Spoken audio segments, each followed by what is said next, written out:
정부가 오늘 2016년 경제정책 방향을 확정 발표했습니다. 내년의 경제정책은 미래 성장을 견인할 전략산업의 규제를 풀어주는 등 재정정책과 통화정책을 총동원해 경기 회복세를 이어가는 데 초점이 맞춰졌습니다. 미국 금리 인상 결정을 하루 앞두고 오늘 양 증시가 모처럼 올랐습니다. 미국 금리 인상이 거의 확실시되면서 불확실성이 다소 해소된 것이 증시에 긍정적인 영향을 미쳤습니다. 한국은행이 2016년에서 2018년 중기 물가 안정 목표를 연 2%로 낮춰 잡았습니다. 저성장과 저유가 탓에 물가 상승률이 낮은 수준에 머물고 있기 때문입니다. 건설사들이 바라보는 주택시장 전망이 급격히 얼어붙고 있습니다. 가계부채 문제와 미국 금리 인상 리스크가 커진 탓입니다.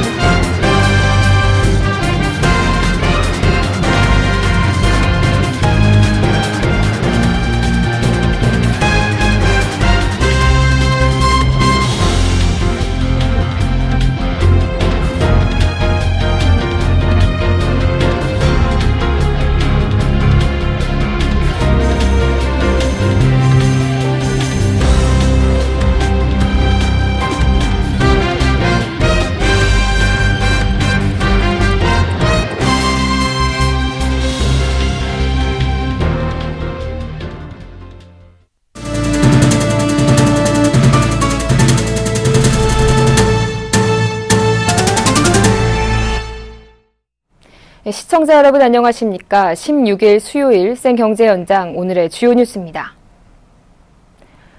정부가 오늘 박근혜 대통령 주재로 경제관계 장관회의를 열어 2016년 경제정책 방향을 확정 발표했습니다. 내년 경제정책 기조는 재정, 통화정책을 총동원해 불씨를 살려놓은 경기 회복세를 이어가는 데 초점이 맞춰졌습니다. 내년 경제정책 방향 정창신 기자가 정리했습니다. 정부가 전국 창조경제센터와 지역경제 간의 연계성을 강화하는 규제 프리존 정책을 도입합니다. 14개 시도별로 지정되는 규제 프리존은 미래 성장을 견인할 전략산업을 키우는 데 걸림돌이 되는 업종 입지 등과 관련된 모든 규제를 풀어주는 것입니다. 규제 프리존에서는 재정과 세제, 금융, 인력 등 다양한 인센티브를 패키지로 제공하고 지역설비 투자펀드 같은 중소기업 정책금융자금을 우선적으로 지원할 예정입니다. 이에 따라 울산은 3D 프린터를 활용한 맞춤형 의료기기 허가 심사 요건이 완화됩니다. 해양관광이 전략산업인 부산에서는 숙박 공유가 허용됩니다. 북한과 접경지역 중 낙후지역은 수도권에서 제외해 경기 동북부 낙후지역 내에 공장 신증설 제한도 완화됩니다. 또 서울 면적의 1.7배 수준인 10만 헥타르 규모의 전국 농업진흥지역을 개발 가능한 땅으로 바꿉니다. 앞으로 이 지역은 농어촌 승마시설이나 농수산 전후방 연관시설 등을 운영할 수 있게 됩니다. 탄력적인 재정 집행으로 내년에 정상성장 궤도를 회복한다는 목표하에 내년 1분기에 올해보다 8조 원 많은 125조 원가량의 재정을 조기에 집행하기로 했습니다. 올해 내수진작 효과를 낸 대규모 할인 행사인 코리아 블랙 프라이데이를 매년 11월 중으로 정례화하고 외국인 대상 코리아 그랜드 세일과 연계해 행사 규모도 확대합니다. 현행 최장 30일로 제한된 중국인 관광객의 국내 체류 기간은 90일로 늘어납니다. 신산업 전략의 하나로 메이드 바이 코리아 정책도 추진됩니다. 이에 따라 해외 진출을 희망하는 기업들을 위해 중국과 베트남, 미얀마 등의 해외 산업단지를 건설할 방침입니다. 이외에 정부는 개발 제한 구역을 해제하거나 도심 재정비 사업을 연계해 기업형 임대주택 4만여 가구 부지를 확보할 예정입니다. 또 신혼부부들에 한해 주택담보 인정 비율 한도를 늘려주기로 했습니다. 서울경제TV 정창신입니다. 9년 만에 미국의 기준금리 인상이 결정될 것으로 예상되는 연방공개시장위원회 FOMC 회의가 시작됐습니다. 월스트리트 저널에 따르면 전문가들 중 87%가 이번 회의에서 미국 기준금리가 인상될 것으로 확신했습니다. 연준이 그동안 금리 인상에 대한 강한 신호를 수차례 밝힌 만큼 이번에 또 연기할 경우 신뢰도가 훼손될 수 있다는 분석입니다. 기준금리 인상이 기정사실화되면서 세계 금융시장의 관심은 온통 향후 금리 인상 속도에 쏠리고 있습니다. 옐런 의장을 포함한 연준 위원들은 그동안 금리 인상을 점진적으로 해나갈 것이라고 밝혀왔습니다. 따라서 이번 성명에도 향후 금리 인상 속도는 점진적, 경제 지표에 따라서 등 인상 속도를 가늠할 만한 수식어가 담길 것으로 점쳐집니다. FOMC 회의는 오늘 이틀차 회의에 돌입해 우리 시간으로 내일 새벽 4시 기준금리 결정과 앞으로의 경제 전망 등을 밝힐 성명문을 발표할 예정입니다. 미국 금리 인상을 결정할 FOMC 회의를 하루 앞두고 증시가 크게 올랐습니다. 코스피는 장중 2% 넘게 급등했고 코스닥도 1.17% 상승했습니다. 이보경 기자가 전합니다. 미국 금리 인상 결정을 하루 앞두고 불확실성이 해소되는 것이 증시에 긍정적인 영향을 미칠 수 있다는 기대감이 증시를 밀어올렸습니다. 국제유가가 지난 3일 이후 계속 내려 35달러까지 떨어진 후 이틀간 오른 덕에 미국 뉴욕 증시가 상승한 것도 한국 증시를 활짝 웃게 했습니다. 코스피는 장중 한때 2.2%까지 상승했다가 1.88% 오른 채 장을 마쳤습니다. 내년 1월 인도분 서부 텍사스 원유가 2.86% 급등하자 중동 등 외국인 자금 이탈 가능성이 낮아졌다는 안도감에 미국 다우존스 산업지수는 0.9% 올랐습니다. 오늘 지수 상승은 기관이 홀로 이끌었습니다.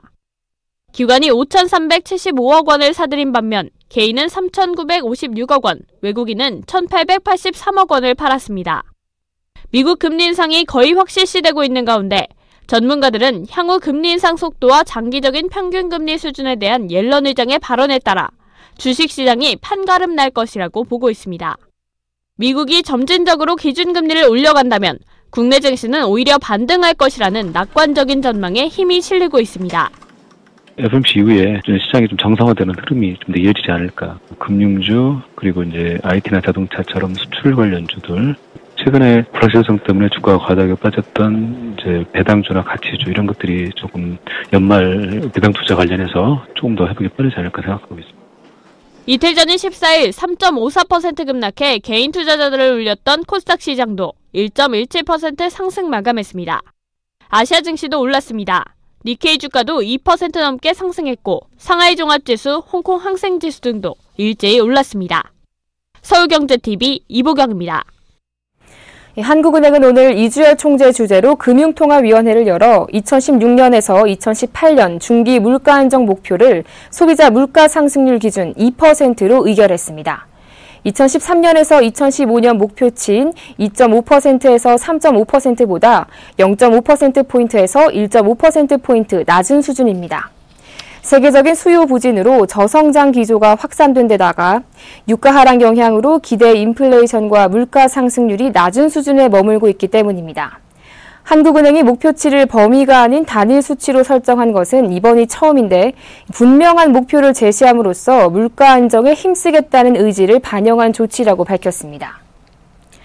건설사들이 2년 만에 처음으로 주택사업 환경이 악화될 것으로 전망했습니다. 최근 부동산 시장은 조정 국면을 보이고 있는데요. 양한나 기자가 전합니다. 강남구 개포동의 개포주공 1단지, 단지 주택형별로 집값이 750만에서 1,000만 원이 떨어졌습니다. 1년여 동안 오르기만 하던 강남 집값이 내린 것입니다. 이달 첫째 주에는 강남구와 강동구의 아파트 값이 떨어졌고 둘째 주에는 중구와 서대문구 집값도 하락했습니다. 사정이 이렇자 건설사들이 바라보는 주택시장 전망은 급속히 얼어붙고 있습니다. 주택산업연구원에 따르면 이달 주택사업 환경지수인 HBSI 전망치는 서울과 수도권, 지방 모두 전달보다 큰 폭으로 하락했습니다. 수도권 HBSI는 66.9로 집계됐고 전달 대비 41.9포인트 떨어졌습니다. 서울은 81.7, 지방은 77로 나타났습니다.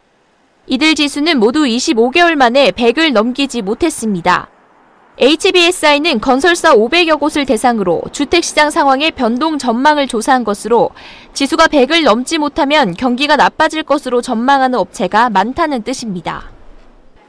올해 하반기부터 지속적으로 얘기됐던 가계부채 문제 그리고 미국의 금리 인상 등 여러 가지 금융적인 측면의 위험 요인들이 이제 가시화됨에 따라서 건설사들의 자금난 그리고 수요자들의 그런 수요 위축이 시장의 가장 위협적인 요인으로 작용을 하면서 분양시장의 기대감 역시 급락했습니다. 분양계획지수는 36.5포인트 하락한 83.7, 분양실적지수는 34.1포인트 하락한 85.7로 조사됐습니다. 미분양 지수는 전달보다 8.3포인트 상승한 95.9로 나타나 미분양 우려 역시 커진 모습입니다. 서울경제TV 양한나입니다.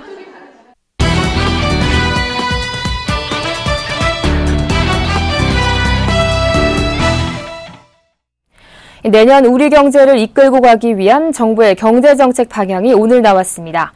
정부는 내년 경제정책 방향을 발표하면서 올해 성장률 전망치를 3.1%에서 2.7%로 내렸습니다.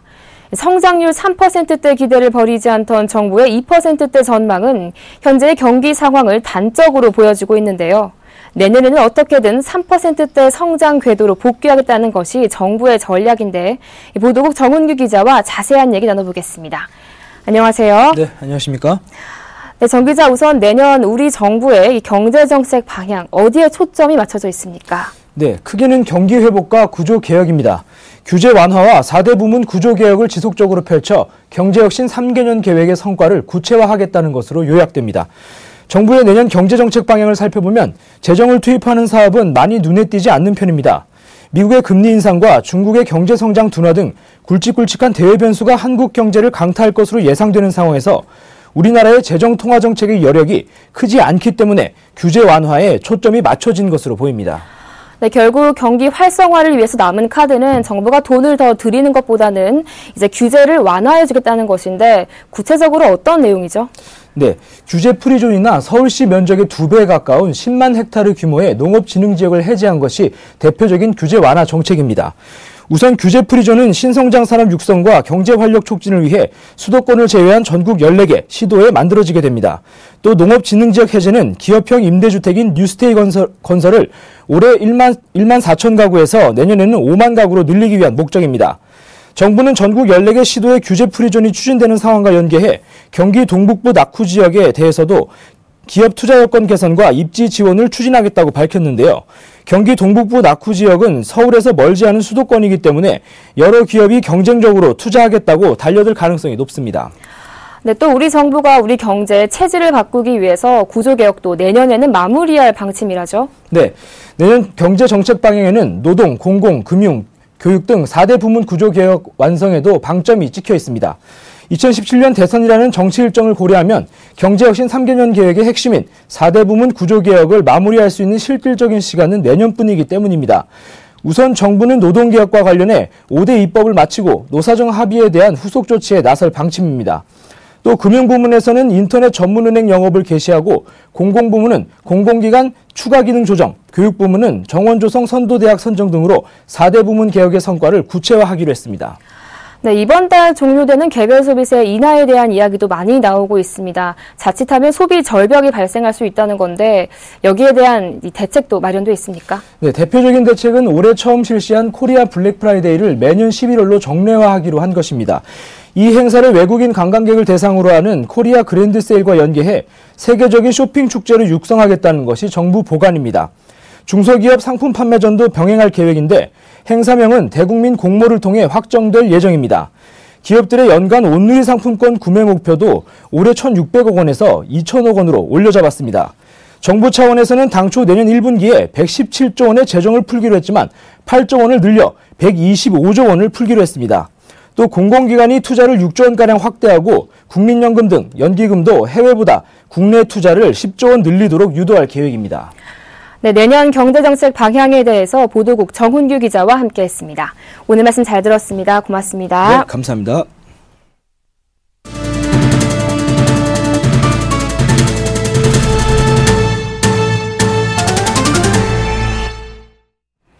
삼성전자의 올 4분기 실적에 대한 관심이 뜨겁습니다.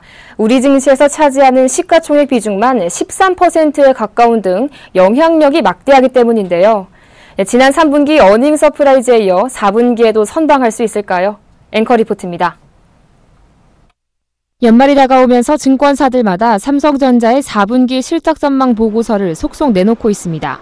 전망치도 다양합니다. KB투자증권은 4분기 삼성전자의 영업이익을 6조 2,630억 원으로 예상해 가장 낮게 전망했고 가장 많은 영업이익을 올릴 것으로 예상한 곳은 하나금융투자로 7조 2,100억 원을 제시했습니다.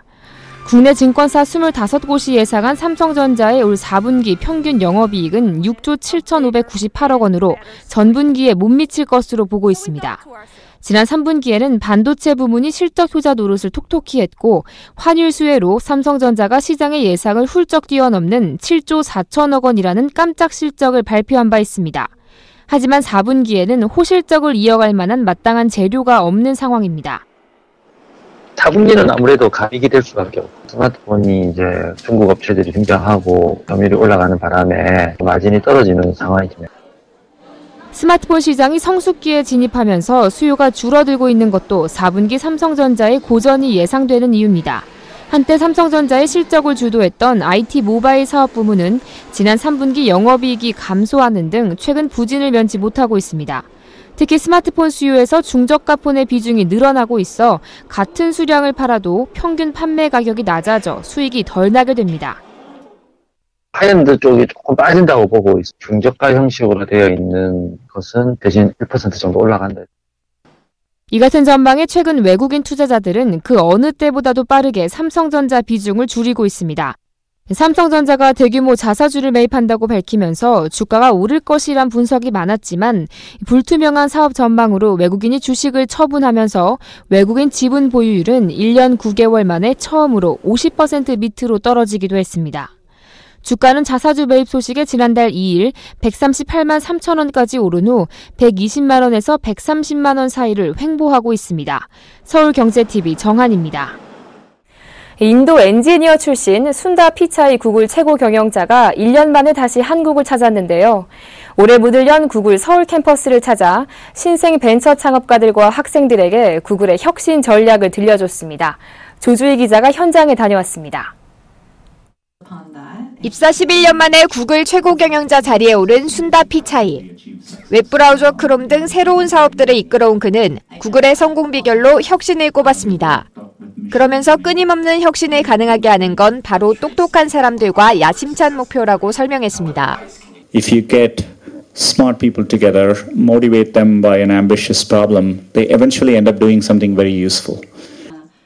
인도 태생인 피차이 CEO는 인도 공과대학을 졸업하고 미국 스탠퍼드대 기계공학 석사, 펜실베니아대 경영학 석사를 거쳐 세계적인 IT 기업의 수장이 됐습니다. 그는 구글의 대표적인 기업 정신을 문샷 싱킹과 칫솔 테스트로 소개했습니다. 문샷 싱킹은 달로 로켓을 쏘아 올리는 것처럼 상식을 뛰어넘는 혁신적인 도전을 의미합니다. 칫솔 테스트에 대해 피차이 CEO는 칫솔처럼 사용자들이 매일 쓰는 것을 먼저 혁신해야 한다고 설명했습니다. 삼성, LG 등 한국 대기업에는 신생 스타트업을 인수해 역량을 키워야 한다고 조언했습니다. How do they adopt getting new ways of thinking into the company? I think would involve bringing entrepreneurial people. Acquiring startups is a great way to do that. 피차이 CEO는 구글의 미래 성장 동력은 인공지능과 자율주행 자동차라고 말했습니다. 구글은 인공지능 기술의 한 분야인 머신러닝 기술을 개발하기 위해 지난 2013년부터 인공지능 관련 스타트업들을 잇따라 인수하고 있습니다. 오는 2017년에는 자율주행차 구글카를 상용화할 수 있도록 주력하고 있다고 덧붙였습니다. 마지막으로 피차이 CEO는 안드로이드 유튜브는 10년 전에는 존재하지도 않았다며 구글의 목표는 사람들에게 더 많은 혜택을 주고 세상을 바꿔나가는 것이라고 강조했습니다. 서울경제TV 조주희입니다. SK그룹이 정철길 에너지화학위원장과 김영태 커뮤니케이션 위원장을 각각 부회장으로 승진시키는 등 정기 임원 인사를 단행했습니다.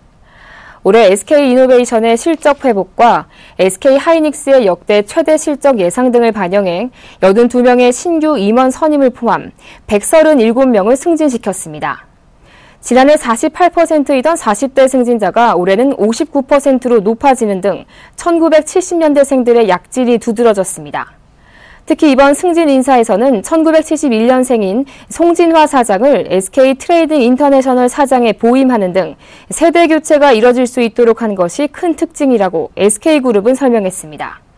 정철길 에너지화학위원장은 전략위원장과 SK이노베이션 사장을 겸임하며 그룹 전반의 실적 개선과 SK이노베이션 위기 극복을 이끈 공로로 부회장으로 승진했습니다. 김영태 커뮤니케이션 위원장도 그룹 운영 체제의 안착과 최근 위기 극복을 위한 구성원 역량 결집 등의 공로를 인정받아 부회장으로 승진했습니다. 인터넷 방송 IPTV의 가입자가 꾸준히 늘어 올해 1,200만 명을 넘었고 매출도 27% 증가했습니다. 올해 9월까지 IPTV 가입자 수는 약 1,220만 명으로 이는 작년 같은 시기에 비해 18.6% 늘어났습니다. 업체별로 보면 KT가 630만 명으로 가장 많았고 SK브로드밴드가 330만 명, LG유플러스가 240만 명으로 뒤를 이었습니다. 이 같은 가입자 증가와 영화 콘텐츠 같은 인기 VOD 수요 증가에 힘입어 IPTV 매출도 크게 늘었습니다. 올해 1월에서 9월까지 IPTV 서비스 매출액은 약 1조 4천억 원으로 이는 작년 같은 기간보다 27% 늘었습니다. 올해 재건축 일반 분양이 활발하게 진행된 서울 서초구의 아파트 분양가가 3.3제곱미터당 평균 4천만 원을 돌파하며 지난해 분양가의 약 2배 수준으로 상승했습니다. 올해 서초 반포동 일대 아파트 분양이 성공을 거두면서 재건축 조합이 일제히 일반 분양 물량의 분양가를 올렸기 때문입니다. 부동산 114에 따르면 서초구의 분양가 평균이 3.3제곱미터당 4,150만 원으로 지난해에 비해 92.7%나 폭등했습니다. 강남구도 3.3제곱미터당 3,950만 원으로 지난해에 비해 78.2% 급등했습니다. 시도별로 분양가가 가장 많이 오른 곳은 부산으로 지난해 3.3제곱미터당 971만 원에서 올해는 평균 1,229만 원으로 26.6% 상승했습니다. 올해 LCT 더샵 등 해운대구에서 고가 아파트가 줄줄이 분양된 영향 때문입니다. 실제 해운대구의 영평균 분양가는 3.3제곱미터당 2,138만 원으로 작년 대비 120.9%나 급등했습니다. 내년 전국의 아파트 입주 물량은 28만 가구로 조사됐습니다. 이는 올해 대비 12.8% 늘어난 규모입니다. 부동산 포털 닥터아파트에 따르면 내년 전국에서 입주 예정인 아파트는 총 467곳, 28만 3,606가구로 조사됐습니다. 권역별로는 서울, 경기, 인천 등 수도권이 11만 6,034가구, 부산, 대구, 대전, 광주, 울산 등 5대 광역시가 6만 2,208가구, 기타 지방이 10만 5,292가구입니다. 특히 경기도가 올해 대비 24.7% 증가할 전망입니다. 8,040가구인 동탄 2신도시와 8,574가구인 위례 신도시의 입주 물량이 몰린 결과입니다. 국내 주유소에서 판매되는 휘발유 가격은 세금이 붙기 전 리터당 500원 수준으로 같은 양의 생수 가격보다 싸졌습니다. 내년부터 직장 어린이집을 설치해야 하는 대상 사업장이 어린이집을 설치하지 않거나 다른 어린이집에 운영을 위탁하지 않으면 이행강제금으로 연간 최대 2억 원을 물어내야 합니다. 저유가가 이어지며 내년 1월 발권하는 국제선 항공권의 유류 할증료도 0원으로 책정됐습니다. 지난 9월부터 5달 연속입니다. 국토교통부가 친환경 자동차인 전기차, 수소차의 파란색 바탕번호판 부착을 검토하고 있습니다.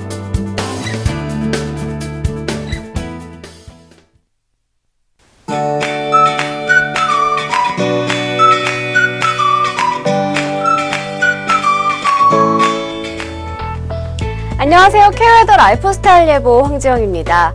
현재 서해안을 중심으로 눈이 내리고 있는데요.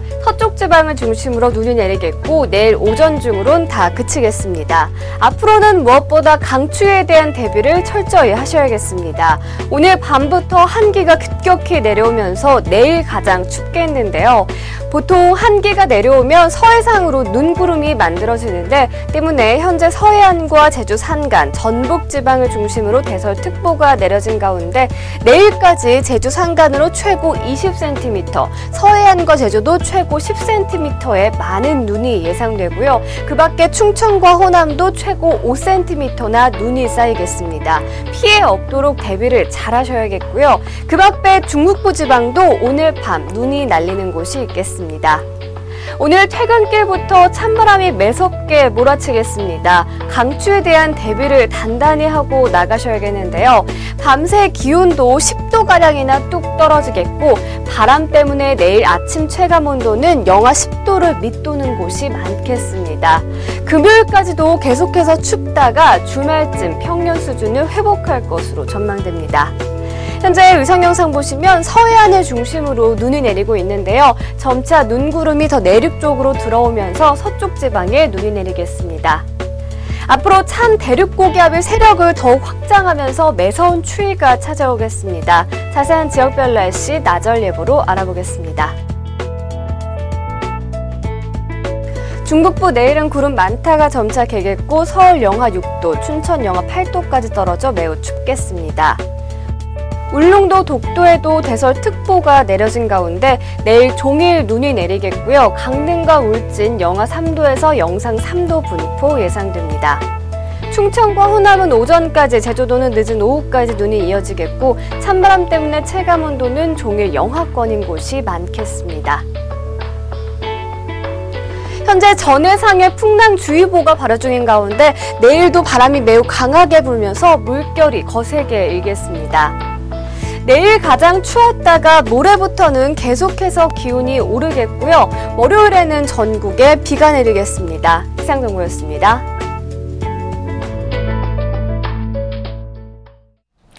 네, 내일 출근길 가장 춥다고 하니까요. 옷 단단히 챙겨 입기 바랍니다. 네, 쌤 경제 현장 여기서 마칩니다. 시청해주신 여러분 고맙습니다.